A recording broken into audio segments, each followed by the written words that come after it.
didn't experience anything, nothing. And it was during my stress test that they said there was something odd. So that was on a Wednesday. On Thursday, Dr. Alvarez called me and said, I need to see you right away.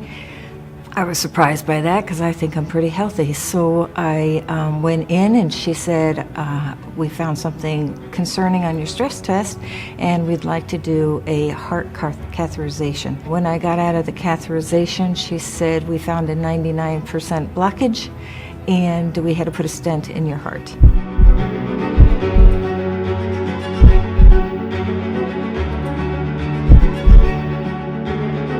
I was around 28, 30 when it started, when my problem started. Initially, I was having symptoms, fainting spells, heart palpitations. My initial cardiologist was just band-aiding my symptoms.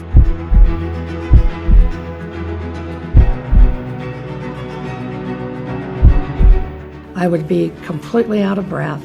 I'd be sweating profusely, and I had to sit down. I had no energy, nothing. I went to a different cardiologist, a male cardiologist, who was trying to say that my problem was not a heart problem, it was a lung problem.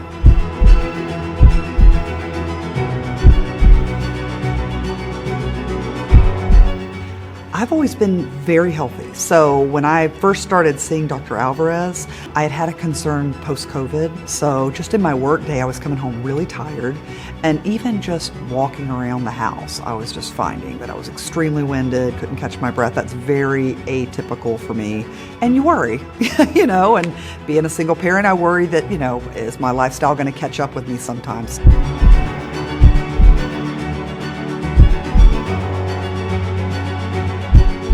I went to 3 different cardiologists up in New York, and they didn't find anything. They said I was fine, but I kept having these chest pains.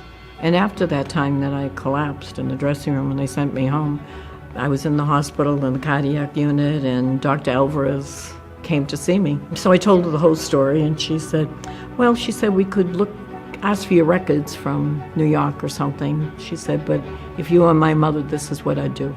I have 2 stents, which she put in. I was very surprised. I went to my primary care doctor and he threw the folder down. He said, you should have died. And I said, oh, thank you.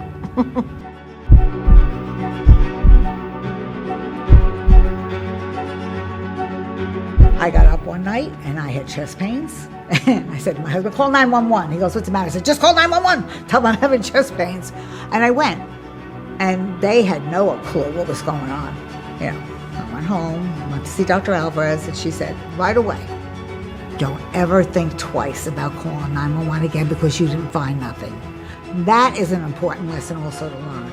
Because they didn't find anything doesn't mean something didn't happen because these tests are not 100%.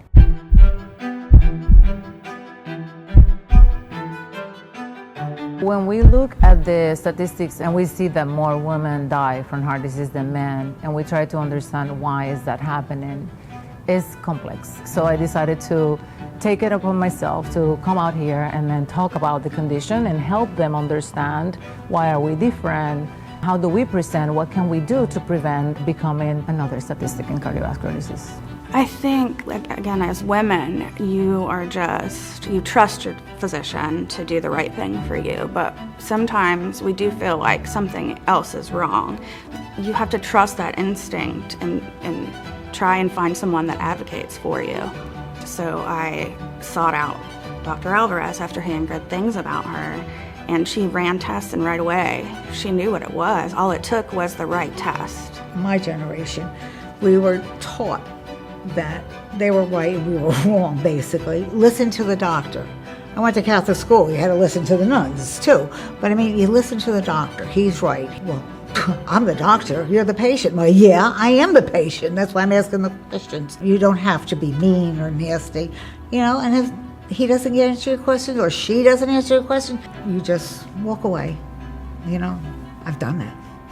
My message to all the women that are watching this documentary is to speak up and do not let the silence become the ultimate silence event. Never be embarrassed about activating emergency medical systems because you think that you have a heart problem and then you ended up in the emergency room and they tell you it's not your heart. Never be embarrassed to keep talking to your doctors about how are you feeling. Never be embarrassed about speaking about your symptoms, because that is the reason why we continue to bury so many women. Don't give up. And I was about to give up.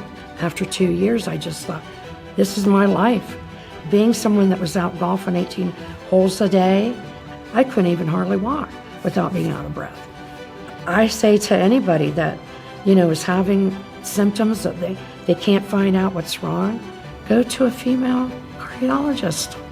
I mean, I really think that. I mean, I'm trying to keep from crying, but Dr. Alvarez saved my life because she said I would have had a heart attack eventually on the golf course.